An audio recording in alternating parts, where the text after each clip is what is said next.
Whilst on placement, our crew was dispatched to a 1C patient complaining of severe chest pain radiating down his left arm and flank. On arrival, the patient appeared pale and diaphoretic, was hypertensive, and a 12-lead ECG revealed ST elevation. Subsequently, CCP backup was requested code 1.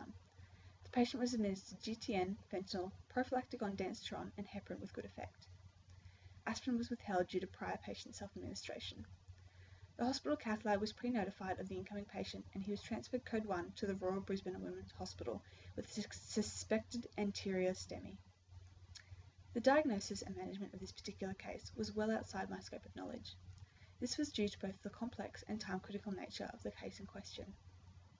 Having been educated on 12-lead ECG placement, I obtained the initial ECG printout. My scope of knowledge is limited to the basic interpretation of lead 2, which, on quick inspection, appeared relatively normal. My mentoring officers, however, recognised an abnormality, proceeded to contain subsequent ECGs and treat the patient. I also assisted one of the treating officers in the drawing up of the required drugs and priming of the fluids. Unfortunately, as a result, the giving set of the IV was primed incorrectly by myself and had to be discarded. Prior to this case, our crew had attended one other patient with a chest pain complaint suspected to be cardiogenic. His physically manifesting symptoms presented similar to the case in question. However, his vital sign survey and ECG revealed a number of differences of a much lesser time criticality, and thus his treatment was much more minimal.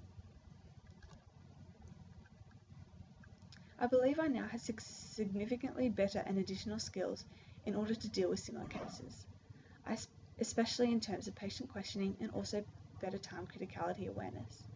I had the basic systematic process skills, but not the clinical and diagnostic capabilities. There are a number of factors in which my knowledge and skills can be improved for future cases. Karam and others found that pre-hospital STEMI identification led to prompt cath lab activation and subsequent decreased reperfusion times and mortality, as was the case with this patient. Thus, the prompt application of the 12-lead ECG and subsequent CCP and hospital notification undoubtedly had a marked impact on this patient's outcome. Appropriate and timely drug administration were also significant factors in the management of this patient. Fentanyl was the preferred analgesic, as morphine could exacerbate the patient's condition by making them hypertensive and subsequently increasing the workload of the heart, as verifiable by Fraser and others. Hurlitz states that pain relief from myocardial infarction is important for pain relief, but also has significant circulatory effects. Prophylactic ondansetron was also administered with the intent of preventing nausea and vomiting and its associated strain on the heart. From the perspective of my mentors and the on-scene CCP, the patient was obviously deemed quite sick.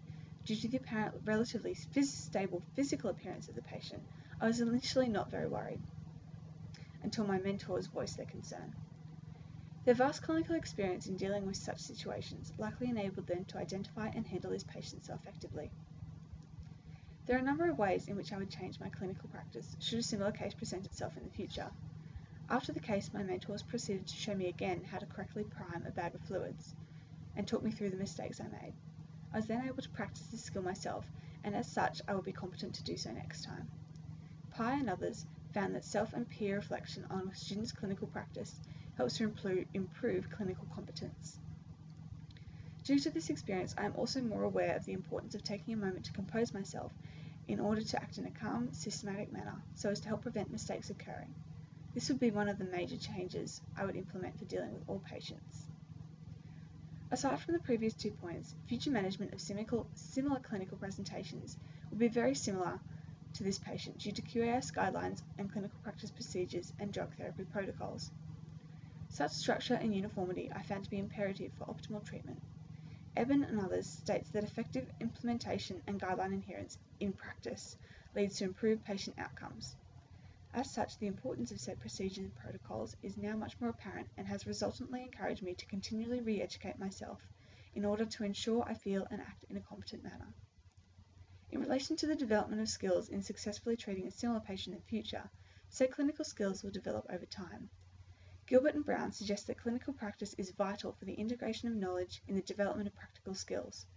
Said skills are more than just regurgitating memorized procedures and patient questioning regimes, but also critical thinking and patient interaction. Thus, the responsibility falls to myself not just to keep up my knowledge base, but also take opportunities to increase my clinical exposure and experience. Among a vast array of other skills and lessons, I have learnt a lot in the past 3 weeks and I've spent on placement. Upon reflection, I believe my knowledge base has been significantly built upon and various skills developed.